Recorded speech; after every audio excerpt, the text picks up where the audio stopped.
अच्छा, बेसिकली इसमें ये काम करना है आपने। सबसे पहले तो हम सवाल थोड़ा पढ़ लेते हैं। A small glider is placed against a compressed spring at the bottom of an air track that slopes upward at an angle of 40 degrees above the horizontal. Okay, so basically there is a track जो कि air track है glider के लिए। ठीक है, तो glider आपका कुछ भी, मतलब आप उसको कोई भी चीज़ कह सकते हो, एयरक्राफ्ट कह सकते हो ग्लाइडर को। ठीक है, तो लेट से अगर मैं एक ट्रैक बनाता हूँ जो कि स्लोप उसका जो है वो बेसिकली अपवर्ड है और at an angle of 40 degree है। ठीक है, अबव द हॉरिजॉन्टल। लेट से अगर ये हमारी हॉरिजॉन्टल लाइन है, तो इससे 40 डिग्रीज के ऊपर आपके पास एक ट्रैक है जिसको हम एयर ट्रैक कह रहे हैं, इस तरह करके। ठीक है, अब ये जो ट्रैक है बेसिकली, इस ट्रैक के ऊपर एक स्मॉल ग्लाइडर प्लेस्ड है। और किस तरह प्लेस्ड है, वो है एक कंप्रेस्ड स्प्रिंग के साथ अटैच हुआ हुआ है। ठीक है, मतलब यहाँ पर एक कंप्रेस्ड स्प्रिंग है हमारे पास एट द बॉटम। ठीक है, तो बॉटम के ऊपर हमारे पास एक स्प्रिंग है और इसके साथ हमारे साथ एक बॉडी है जिसको हम कह रहे हैं ग्लाइडर, स्मॉल ग्लाइडर। ठीक है, अच्छा जी।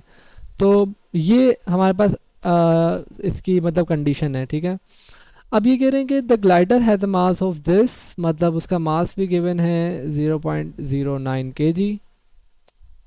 और स्प्रिंग हैज़ के, जो ये स्प्रिंग लगा हुआ है यहाँ पर वो है 640 न्यूटन पर मीटर। ठीक है, ये स्प्रिंग कांस्टेंट है के। नेग्लिजिबल मास है स्प्रिंग का, तो स्प्रिंग का मास हम इंक्लूड नहीं करेंगे। When the spring is released the glider travels a maximum distance of 1.8 meters along the track before sliding back down। वो कह रहे हैं कि जो स्लाइडर है ना, ग्लाइडर है ना, वो बेसिकली इस एयर ट्रैक के ऊपर स्लाइड करेगा 1.8 मीटर्स तक, मतलब यहाँ से लेट से यहाँ तक जाएगा, 1.8 मीटर्स तक जाएगा। ठीक है, और ये करने के बाद फिर वो वापस मतलब स्लाइड हो जाएगा। तो बस ये बेसिकली करेगा आपका जो ग्लाइडर है। टोटल डिस्टेंस उसका जो मैक्सिमम डिस्टेंस होगा वो ट्रेवल जो करेगा वो 1.8 मीटर होगा, जिसको मैं कह रहा हूँ डी। 1.8 मीटर ट्रेवल करेगा। ठीक है, तो before reaching this maximum distance the glider loses contact with the spring. वो कह रहे हैं कि before reaching this maximum distance the glider loses contact with the spring. इसका मतलब ये है कि जब जो बॉडी है, जब ग्लाइडर ऊपर जा रहा था तो वो कांटेक्ट उसका ख़त्म हो गया स्प्रिंग के साथ और वो इजीली ऊपर जा रहा था। ठीक है, उसका कोई कांटेक्ट नहीं रहा स्प्रिंग के साथ जब उसने ये मैक्सिमम डिस्टेंस अचीव किया होगा। ठीक है, what distance was the spring originally compressed. वो कह रहे हैं कि कितने डिस्टेंस पर जो थे, what distance was the spring originally compressed. देखो, जब यहाँ पर स्प्रिंग पड़ा हुआ था तो वो कंप्रेस्ड स्प्रिंग था, यहाँ पर लिखा हुआ है कंप्रेस्ड स्प्रिंग, हमने हाईलाइट किया था। तो जो कंप्रेस्ड स्प्रिंग है ना, वो बेसिकली ऑलरेडी पड़ा हुआ था, कंप्रेस था। ठीक है, अब स्प्रिंग की जो फोर्स होती है वो क्या होती है, एफ इक्वल्स टू के एक्स होती है ना। तो ये जो के एक्स होता है, ये एक्स होता है जो स्प्रिंग का, या तुम स्प्रिंग को स्ट्रेच कर दो या उसको कंप्रेस कर दो। ठीक है, तो वो ये डिस्टेंस होता है एक्स। ठीक है, तो बेसिकली दे आर आस्किंग कि what distance was the spring originally compressed, कि जब वो कंप्रेस हुआ था ओरिजिनली तो वो कितना कंप्रेस हुआ था, उसका डिस्टेंस कितना था। मतलब हो सकता है स्प्रिंग ओरिजिनली ऐसा हो, कंप्रेस हो जाने के बाद ऐसा हो गया हो, है ना।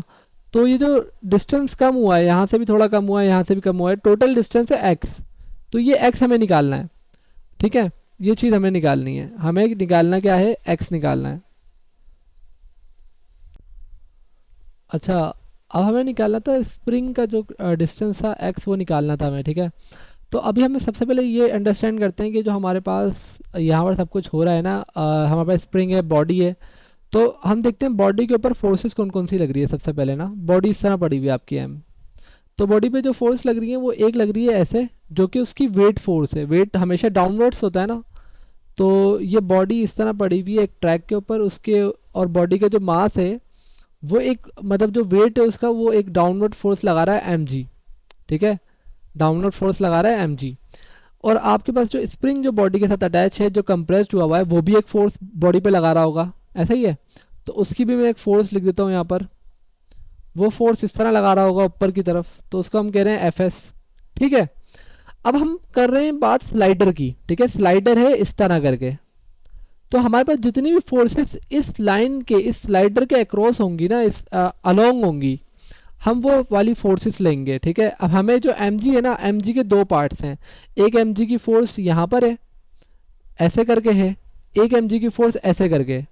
ये दो फोर्सेस एम की हैं। ठीक है। हमें अब कौन सी वाली फोर्स चाहिए? हमें ये वाली चाहिए जो अलोंग द ट्रैक है, एयर ट्रैक के अलोंग है। तो अब ये निकालने के लिए हम क्या करेंगे? हमारे पास जो ये वाला एंगल है 40 डिग्रीज है। ठीक है। तो हमारे पास ये वाला एंगल भी 40 डिग्रीज होगा। वो किस तरह करके होगा कि लेट से अगर आप इधर एक लाइन बनाते हो, ठीक है, तो ये जो एंगल है ये 40 डिग्रीज है, सही है। तो बेसिकली अगर ये 40 डिग्रीज है तो ये 50 डिग्रीज होगा, है ना। और ये लाइन इन दोनों के दरमियान 90 डिग्री का एंगल होता है, तो यहाँ पर भी 40 डिग्रीज आ जाएगा। 90 - 50 का होता है, यहाँ पर 40 आ जाएगा, सिंपल। तो ये आपको समझाने के लिए था, आप ये खुद भी देख सकते हैं। बाकी 40 डिग्री एंगल यहाँ पर आ जाएगा, मेन चीज़ ये है। और सिंपली अब हम क्या करेंगे, हम देखेंगे कि हमारे पास ये फोर्स है एम का, जो ये वाला कंपोनेंट है, जिसको मैं हाईलाइट कर लेता हूँ लेट से इस कलर से, येलो कलर से। लेट से ये जो कंपोनेंट है, हमें ये चीज़ चाहिए। तो ये कैसे निकलेगी? ये 40 के सामने वाला कंपोनेंट यहाँ पर बनेगा, ऐसा ही है। तो हम ले लेंगे इसको एम जी साइन थीटा। ठीक है। तो ये हमारे पास ये फोर्स का कंपोनेंट आएगा। अच्छा, अब ये फोर्स का कंपोनेंट आ गया। अब हमने यहाँ पर डीलिंग किस तरह करनी है? एक हमारे पास फोर्स है एफ एस, जो कि बराबर है के एक्स के।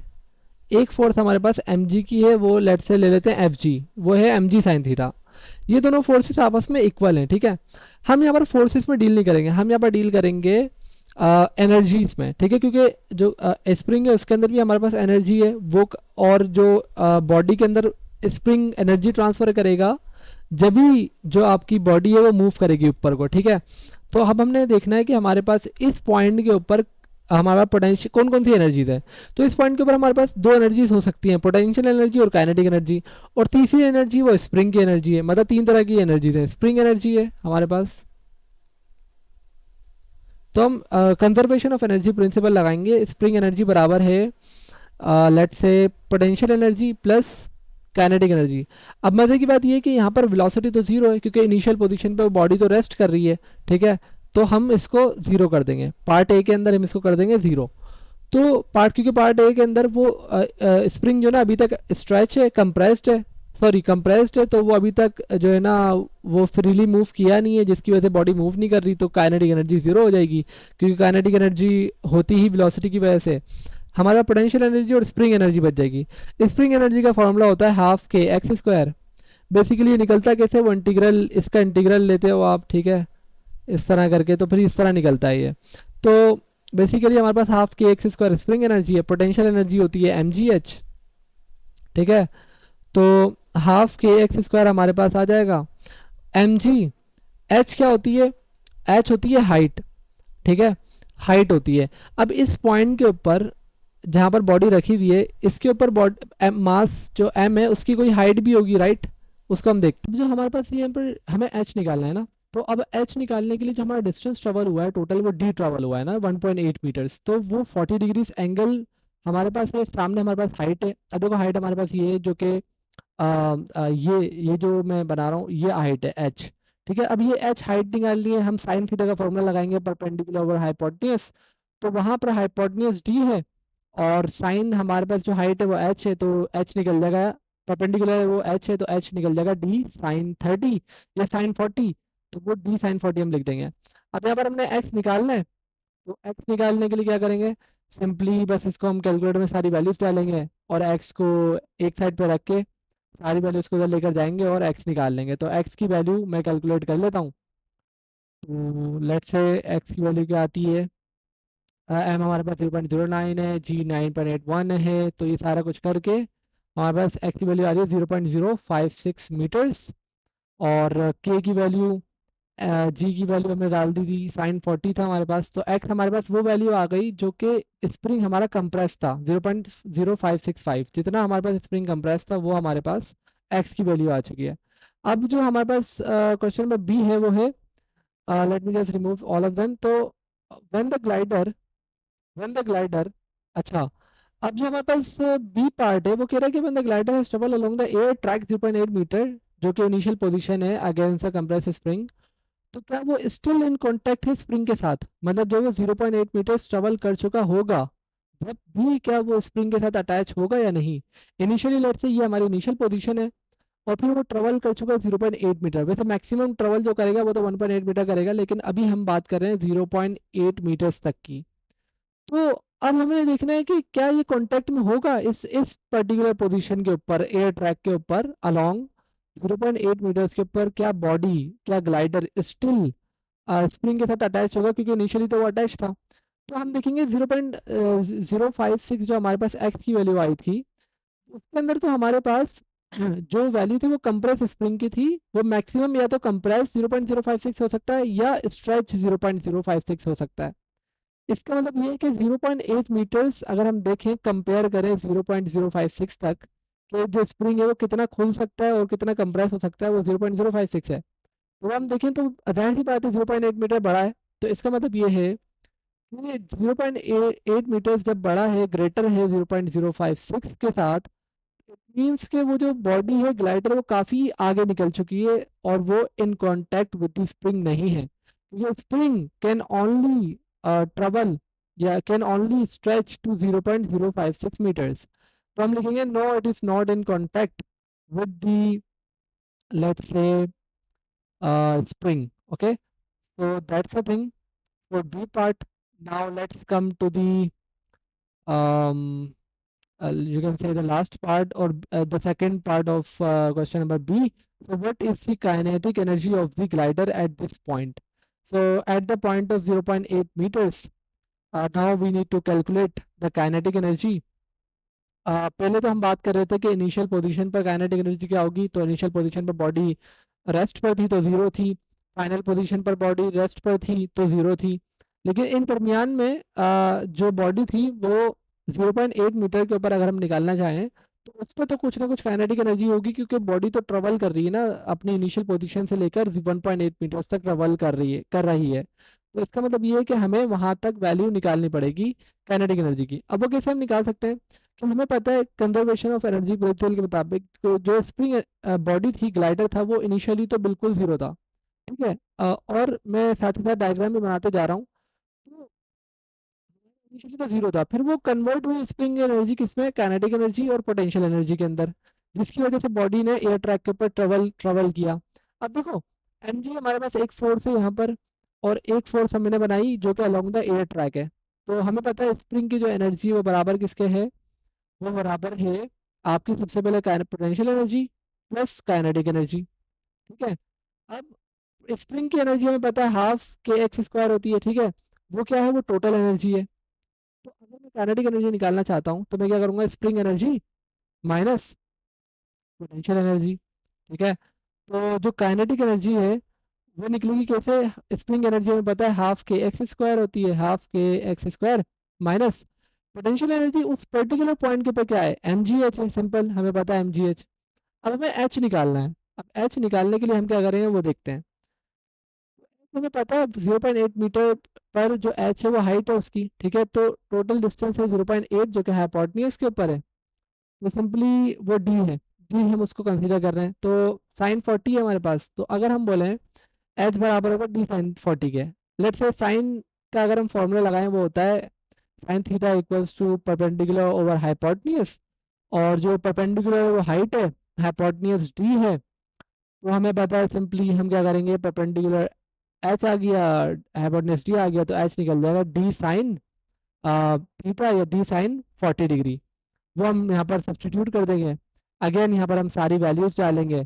तो के की वैल्यू, एक्स की वैल्यू, और एम हमारे पास जी, और डी की वैल्यू साइन साइन 30 की, साइन 40 की वैल्यू। तो वो डालने के बाद के काइनेटिक एनर्जी आएगी। लेट से मैं वो कैलकुलेट कर लेता हूँ। तो काइनेटिक एनर्जी की जो वैल्यू है वो देखते हैं क्या आती है, 0.056 567 जूल्स आती है अगर आप उसको कैलकुलेट करो तो। ठीक है। I hope you have understand all the concepts.